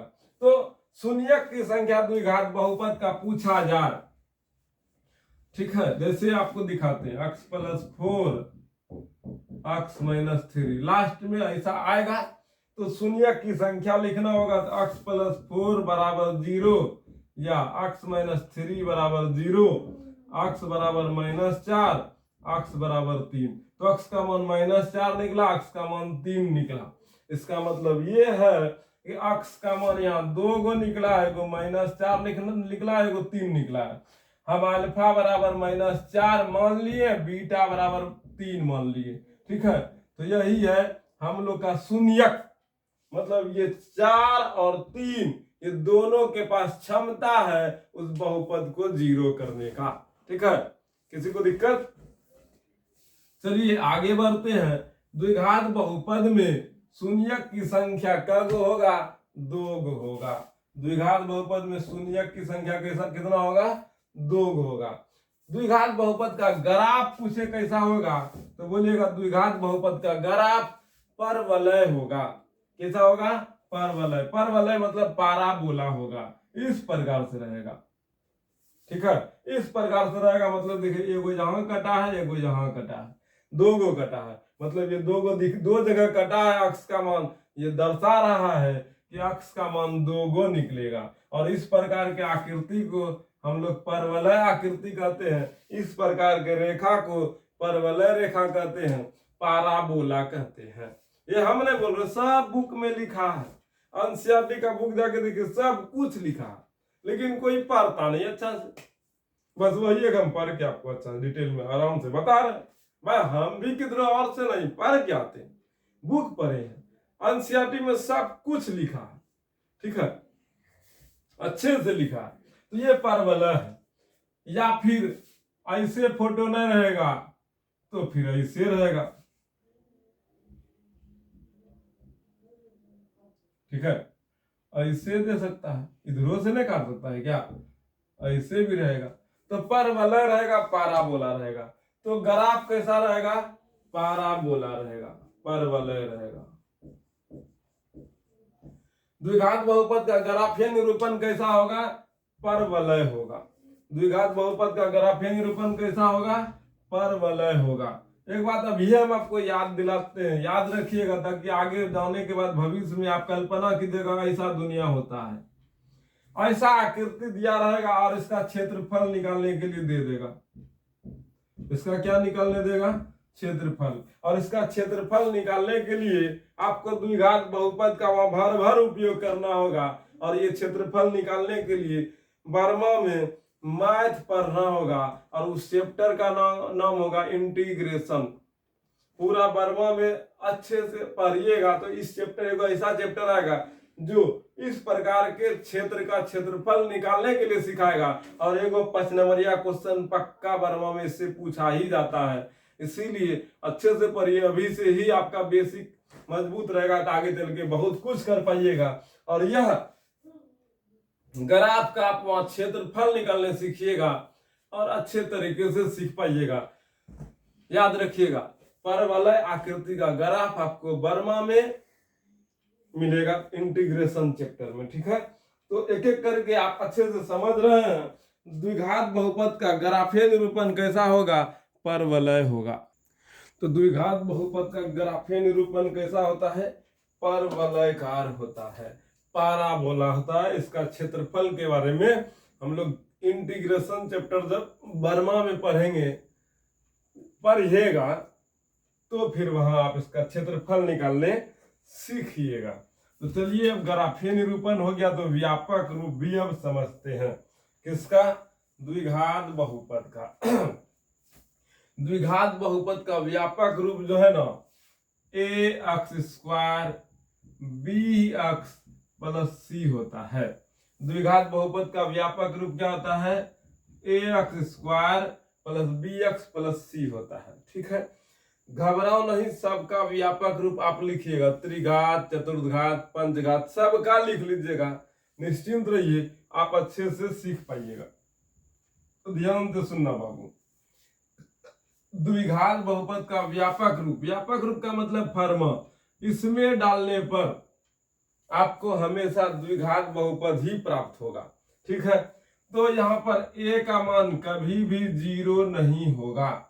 ए का मान कभी भी 0 नहीं होना चाहिए। अगर ए का मान यहाँ 0 हो जाएगा तो ये द्विघात नहीं रह के रैखिक बहुपद हो जाएगा, समझे। और ए बी सी हमेशा एक नंबर होगा, कांस्टेंट होगा, रियल नंबर मान सकते हैं अभी फिलहाल। यहाँ एक संख्या होगा, कांस्टेंट होगा। ठीक है, स्थिरांक होगा, कोई एक संख्या होगा। ए बी सी एक प्रकार की क्या होगी? संख्या होगी। ठीक है, किसी को दिक्कत? आगे बढ़ा जाए। द्विघात बहुपद का व्यापक रूप क्या होगा? व्यापक रूप द्विघात बहुपद का a x square plus b x plus c. ठीक है, द्विघात बहुपद का व्यापक रूप क्या होगा? A x square plus b x plus c. द्विघात बहुपद में शून्यक की संख्या 2 होगा। पहला अल्फा माने, दूसरा बीटा माने। अक्स का मान जो निकलेगा उसमें 2 निकलेगा। यहाँ पर जब 2 चीज निकल जाए तो कोनो न कोनो संबंध होता है। जब कोई 2 आदमी रहे एक जगह तो उसके बीच में कोई ना कोई प्रकार का संबंध होगा। जैसे मान लीजिए आप किसी के साथ जा रहे हैं तो आप उसके साथ इसीलिए जा रहे हैं, उसके बीच में और आपके बीच में कोई ना कोई संबंध है। तो 2 रहेगा तो कोई ना कोई संबंध होगा। यहाँ पर देखिए अल्फा और बीटा है, ये 2 चीज है तो इसके बीच में भी कोई संबंध होगा। ये अल्फा और बीटा के बीच में और द्विघात बहुपद का जो शून्य क्या बोलता है? गुणांक है। जैसे a x square plus b x plus c, इसमें एक्स स्क्वायर का गुणांक क्या है? ए है। बी एक्स में बी का एक्स का गुणांक क्या है? बी है। और सी तो एक कांस्टेंट है, ये है। ठीक है, तो ये ए बी एक्स, एगो एक्स स्क्वायर का गुणांक है ए, एक्स का गुणांक है बी। तो वही बात है, अल्फा बीटा गामा, अल्फा और बीटा ए बी सी। गुणांक मतलब बहुपद का गुणांक और शून्यक के बीच में एक संबंध है। क्या संबंध है? अल्फा प्लस बीटा बराबर minus b by a, alpha into beta बराबर सी बाय ए, ये संबंध है। शून्यक तथा गुणांक के बीच संबंध। ठीक है, अल्फा प्लस बीटा बराबर minus b by a, alpha into beta बराबर सी बाय ए, यही होता है। क्या होता है? संबंध होता है। अब ये कैसे होता है, क्या होता है, इसका उत्तर भी हम आपको देंगे। ये फार्मूला जो अभी हम लाए नहीं लिखे, ये फार्मूला कैसे निर्माण हुआ है, आखिर गणितज्ञ ने क्या सोच के ये फार्मूला लाया है, इस फार्मूला के बारे में भी हम लोग अच्छे तरीके से डीप में अध्ययन करेंगे।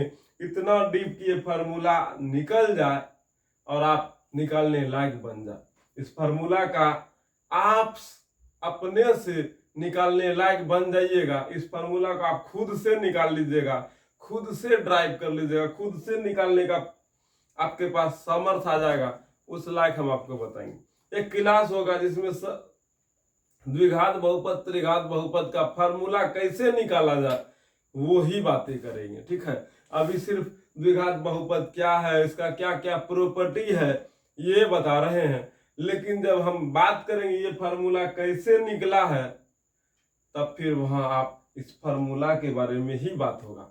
तो एक क्लास में आपको सिर्फ और सिर्फ फार्मूला से रिलेटेड ही क्लास देंगे बाबू, उसमें सिर्फ फार्मूला रहेगा। वो उन बच्चा के लिए विशेष होगा जो अपने आप का लेवल को हाई करना चाहता है, समझना चाहता है, कुछ नया सीखना चाहता है। तो ये है द्विघात बहुपद का प्रॉपर्टी, ठीक है। तो चलिए अब द्विघात बहुपद के प्रॉपर्टी के सभी बिंदु को अब नोट्स में लिखने का प्रयास करते हैं, हम आपको लिखवाते हैं, ठीक है। द्विघात बहुपद का सब प्रॉपर्टी पर लिए ग्राफ का भी रूप दिखा दिए। अब लिखिए, हेडिंग दीजिए द्विघात बहुपद और लिखिए द्विघात बहुपद वैसा बहुपद जिसका घात दो होती है उसे द्विघात बहुपद कहते हैं। द्विघात बहुपद का सामान्य रूप, ठीक है, क्या होता है, ax² + bx + c, ठीक है। a का मान कभी भी 0 नहीं होता है और a b c स्थिरांक होता है, कांस्टेंट होता है, मतलब a b c एक संख्या होता है। द्विघात बहुपद का घात 2 होता है, कितना होता है, 2 होता है। द्विघात बहुपद में शून्यकों की संख्या 2 होगा, एक अल्फा दूसरा बीटा। शून्यक की संख्या 2 होगा, शून्यक मान लिए एगो अल्फा होगा एगो बीटा होगा, ठीक है। द्विघात बहुपद में शून्यक तथा गुणांकों के बीच में जो संबंध होगा वो होगा alpha + beta = -b/a, alpha × beta = c/a। द्विघात बहुपद का ग्राफीय निरूपण परवलय होगा, पाराबोला होगा, ठीक है। किसी को दिक्कत, a का मान 0 से बड़ा होगा तो u का जो शेप है वो ऊपर की ओर खुलेगा, इस प्रकार से खुलेगा, ठीक है। इस प्रकार से u का जो शेप है इस प्रकार से खुलेगा, ऐसे करके रहेगा, ठीक है। अगर जब a का मान 0 से छोटा है तो u का जो शेप है इस प्रकार से खुलेगा, नीचे की ओर आएगा, समझे कि नहीं। तो याद रखिएगा, और यहाँ फोटो दिखाया गया है, ये जो जैसे दिया ये गलत है, 2 गो बिंदु पर काटा हुआ दिखना चाहिए। यहाँ देखिए ये भी 2 बिंदु पे कट रहा है, ये भी 2 बिंदु पे कट रहा है। यहाँ पर जो ये दिख रहा है एक ही जगह एक बिंदु को काट रहा था, ये जो बीच में आपको यू दिख रहा है वो गलत है, वो नहीं लिखना है, ये वाला लिखना है। फोटो भी आपको समझ में आ गया और द्विघात बहुपद के बारे में सभी महत्वपूर्ण बिंदु भी आप अच्छे से सीख पाए। घबराओ नहीं बाबू, आपको सब कुछ अच्छे से समझ में आ रहा है धीरे धीरे, और सब कुछ याद भी होगा, निश्चिंत रहो। अभी हम शॉर्ट में जब रिवीजन करेंगे तो आप सब बातें को बता पाइएगा। चलिए अब त्रिघात बहुपद को पढ़ते हैं, ठीक है। सब कुछ सेम टू सेम रहेगा, कुछ बदलेगा नहीं। त्रिघात बहुपद, त्रिघात बहुपद का जो है ना अधिकतम घात 3 होगा, मतलब ax³ + bx² + cx इतना होगा। त्रिघात बहुपद का क्या होगा, पावर अधिकतम पावर कितना होगा, 3 होगा। जैसे मान लीजिए 3x पर पावर 3 + 4x है, तो बोलिए कौन बहुपद है, ये त्रिघात बहुपद है। जरूरी नहीं पूरे इतना रूप में रहे, कोई जरूरी नहीं, इसी रूप में तो भी त्रिघात है। जैसे में 7aq + 5a + 4 दे दिया है, तो इसका त्रिघात बहुपद है। ये काहे त्रिघात है, इसका पावर 3 है, ठीक है। स्क्वायर नहीं भी है, कोई दिक्कत नहीं, पावर सबसे अधिकतम पावर 3 है ना, इसीलिए त्रिघात बहुपद है। जरूरी नहीं खाली अक्षर रहे, ए रहे बी रहे, जो भी रहे सब चलेगा। उसी तरह से 5x³ + 4x² + 3x + 4, तो ये त्रिघात बहुपद है। काहे, इसका अधिकतम पावर कितना है, पावर 3, पावर 2, पावर 1, पावर 0, ठीक है। यहाँ पर पूछने तो 0। यहाँ देखिए घात जो है ना घटते क्रम में है, पहले बड़का फिर छोटका फिर छोटका सबसे छोटका। तो व्यापक रूप लिखने का सबसे सरल तरीका है घात को घटते क्रम में लिख दीजिए, व्यापक रूप लिखा जाता है, ठीक है। तो त्रिघात बहुपद का घात की संख्या अगर जब पूछा जाए तो बोलिए कितना होगा, 3 होगा। त्रिघात बहुपद का घात की संख्या कितना होगा, तो बोलिएगा 3 होगा।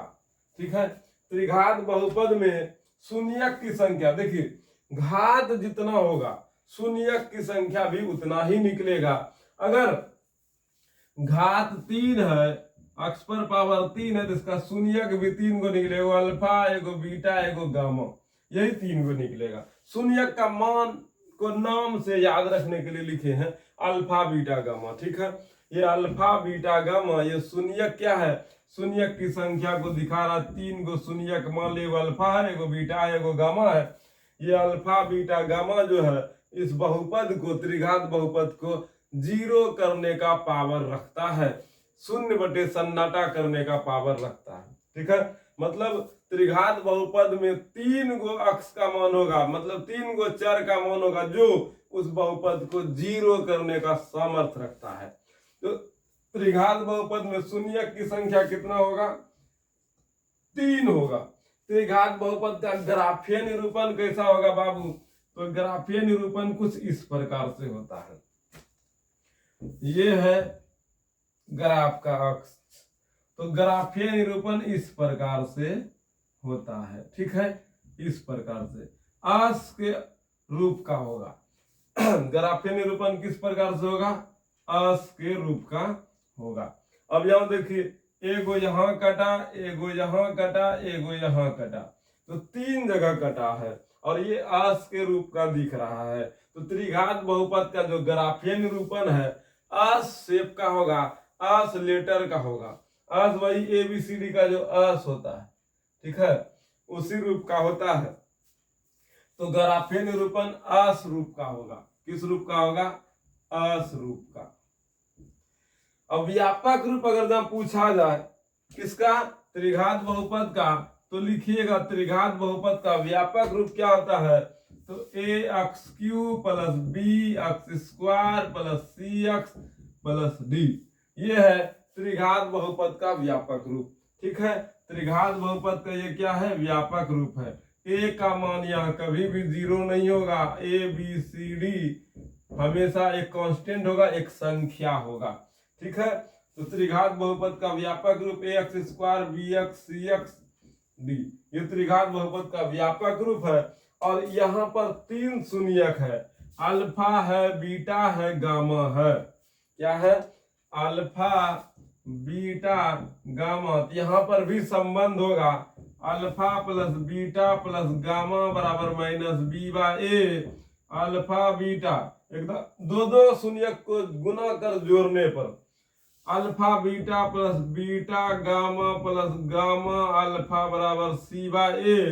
Alpha into beta into gamma, शून्यकों का गुणनफल बराबर होता है -d/a।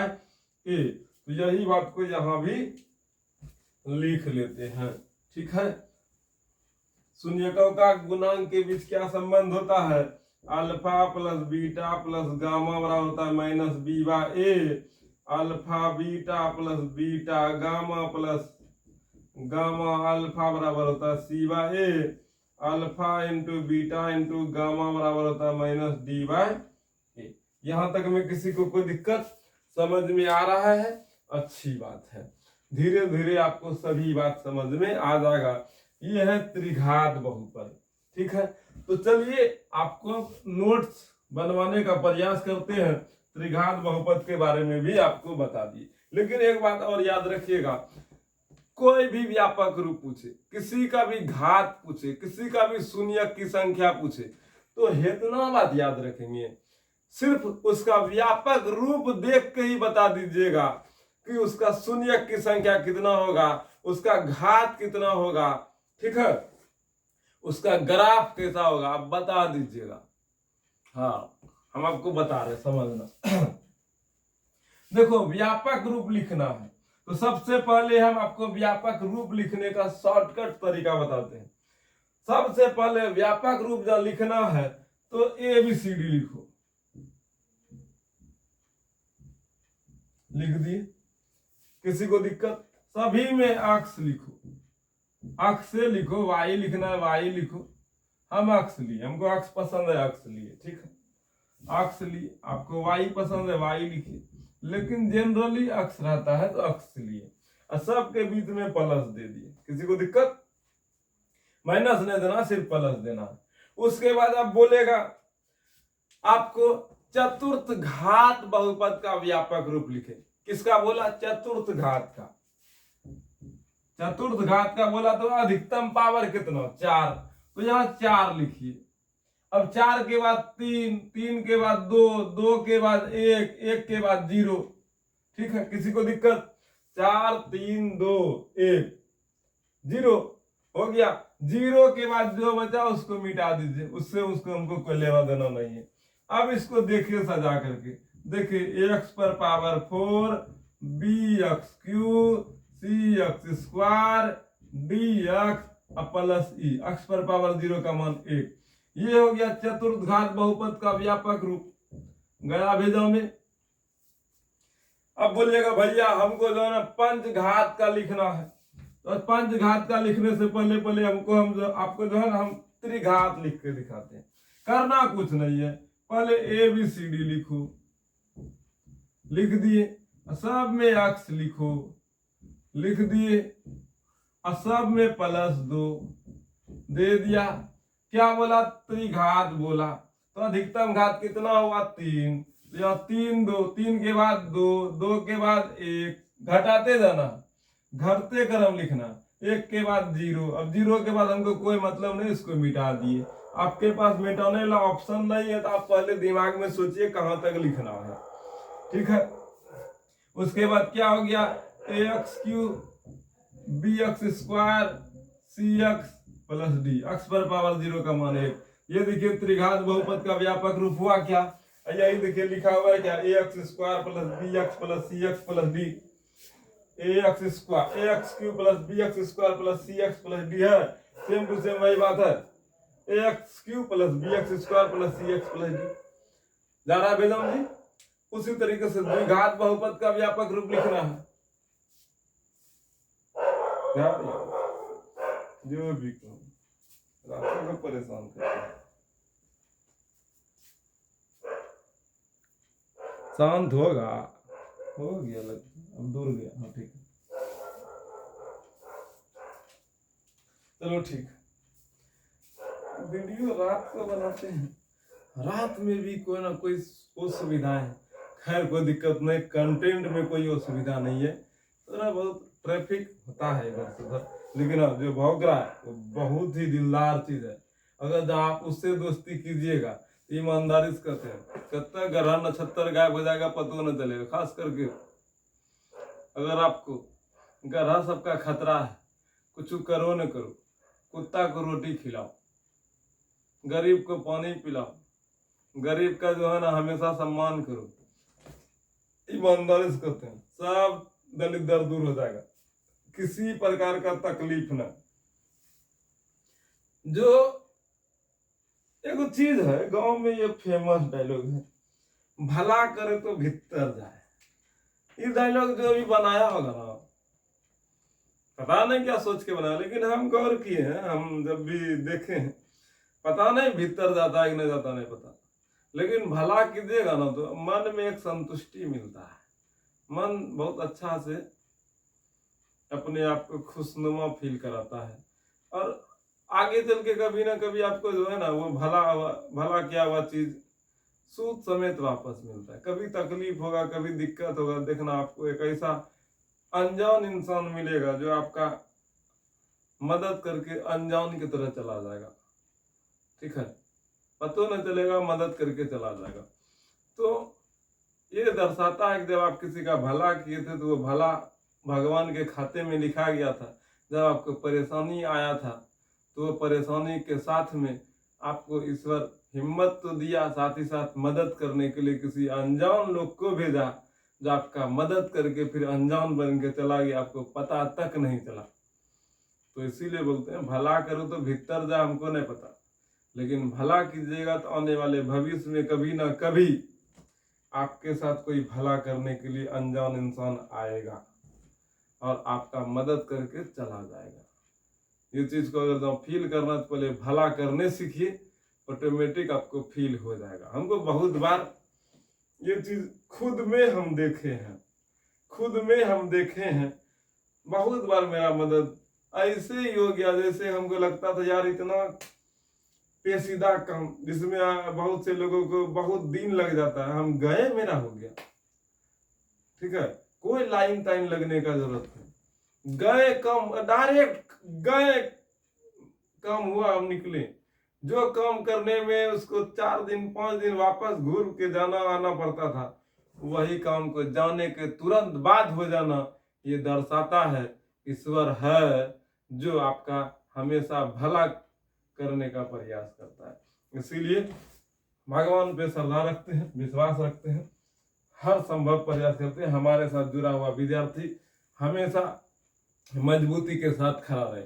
हम देखिए भला के रूप में भाई पढ़ा सकते हैं, विद्यार्थी को अच्छा से सिखा सकते हैं। मेरे पास सरस्वती माँ का दिया आशीर्वाद है, मेरे पास सरस्वती माँ का दिया थोड़ा सा प्रसाद है, वही प्रसाद को आपके साथ बांटने का प्रयास करते हैं, सरल व आसान भाषा में आपको सिखाने का प्रयास करते हैं। उसी के एवज में आप हमको दुआ के रूप में कुछ दुआ देते हैं, कुछ आशीर्वाद देते हैं, वही आशीर्वाद कोनो न कोनो रूप से हमको वापस मिल जाता है। इसके लिए आप सभी प्यारे साथियों को, छोटे भाइयों बहनों को हम फिर से दिल से प्रणाम करते हैं, नमस्कार करते हैं। ठीक है, तो व्यापक रूप लिखना है तो निश्चिंत रहिए, आप किसी का भी लिख सकते हैं। जैसे हमको द्विघात का लिखना है तो सबसे पहले A B C D लिख दिए, सब में अक्स लगा दिए, ठीक है, प्लस दे दिए, ठीक है। अब पावर 2 के बाद 1 के बाद 0, तो इसका हमको कोई मतलब नहीं है। इसी को लिखिएगा तो ax² plus bx plus c, ये हो गया आपका द्विघात बहुपद का व्यापक रूप। उसी तरीके से रैखिक बहुपद का लिखिएगा तो a b c लिखे, अक्ष सब में लिखिए, प्लस दीजिए, रैखिक का पावर 1 यहाँ पावर 0, तो इसका हमको कोई मतलब नहीं है। क्या हो गया ax प्लस b, अक्ष पर पावर 0 का मान 1 तो खाली b लिखें, अब पावर 1 तो लिखता नहीं, ये हो गया रैखिक बहुपद का व्यापक रूप।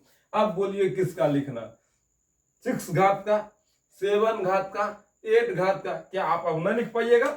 बिल्कुल लिख पाइएगा, और हमें विश्वास है आप लिखने लायक बन गए हैं।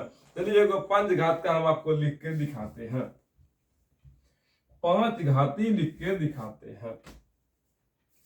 A B C D E F, अक्ष सभी में दे देना है, दे दिए, सभी में प्लस देना है, दे दिए। यहाँ पर power 5, power 4, power 3, power 2, power 1, power 0 लिख दिए। 0 के बाद हमको आगे नहीं बढ़ना, कहीं 0 के बाद अगर जो माइनस दे दीजिएगा तो फिर दिक्कत होगा। दिक्कत क्या, वो बहुपदे न होने लगता है। तो ये हो गया ax पर पावर 5, यही लिखाएगा, बस यहाँ आप अक्ष पर पावर 0 है तो आप खाली रहने देते हैं, हो गया। लेकिन याद रखिएगा a का मान कभी 0 यहाँ नहीं होना चाहिए। ये हो गया 5 घाती बहुपद का व्यापक रूप। तो हमको उम्मीद है आप सभी का व्यापक रूप अब लिख सकते हैं, ठीक है, सभी का, ठीक है। अब 5 घाती बहुपद का व्यापक रूप है तो शून्यक की संख्या 5 होगा, शून्यक की संख्या कितना होगा, 5 होगा, घात की संख्या कितना होगा, 5 होगा। उसी तरीके से अगर यहाँ ये ले लिए, ये ले लिए, ए नहीं हमको यहाँ बी है, तो यहाँ बी का मान कभी 0 नहीं होना चाहिए भाई, ये भी व्यापक रूप है। भले हम ए से शुरू करते हैं, ए से आप लिखिए, कोई दिक्कत नहीं है, लेकिन कुछ हो सकता है, ऐसा थोड़े कि हमेशा ए ही रहता है। तो बी का मान यहाँ कभी 0 नहीं होगा, फिर B C D E F एक हमेशा संख्या होगा, स्थिरांक होगा। तो 4 घात है तो इसका शून्यक की संख्या 4 होगा, ठीक है, घात कितना होगा, 4 होगा। उसी तरीके से त्रिघात है तो शून्यक की संख्या 3 होगा, घात की संख्या 3 होगा। इसी तरीके से पूछा जाता है, आपको यहाँ देख के ही बता देना होगा। अब हमको जहां तक लगता है आपका खोपड़ी काम करने लगा है, चलिए हेडिंग दीजिए, त्रिघात बहुपद किसे कहते हैं। त्रिघात बहुपद का सब कुछ अब आप लिखने के लिए तैयार हैं, लिखिए त्रिघात बहुपद लिख के डैश मारिए, लिखिए वैसा बहुपद जिसका घात 3 होती है उसे त्रिघात बहुपद कहते हैं।